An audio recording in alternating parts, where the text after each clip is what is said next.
Če bi Reneju odrezali nogo, bi ga prikrajšali za tisto, kar najraje počne. On nam po 2 uri zvečer igra nogomet, mi že vsi spimo skoraj na pol, ampak nas dvigne z postelje, s kavča gor, dajte igrati z mano. Ker Taličevi denarja za poseg, ki bi lahko preprečil amputacijo, nimajo, upajo, da ga bo plačala zdravstvena zavarovalnica.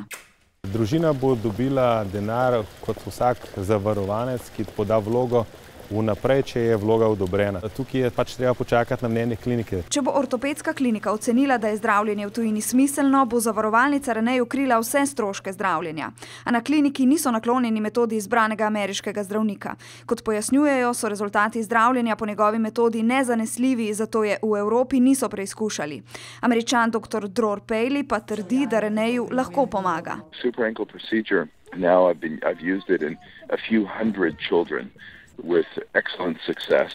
Every child we did this on is functioning, running, jumping, playing like the other children. So, yes, I expect that he will be able to do all of these things. A že čez pol leta bo manj možnosti za uspešno operacijo. Renejeva noga je namreč vsak dan bolj ukrivljena. On ne bo mogel več tako hoditi, kot hodi zdaj. To je problem. In bo pristal na invalidskem vozičku. Tega se bojimo. Reneja bi dr. Paley lahko Milano operiral junija, zato družina čim prej potrebuje denar.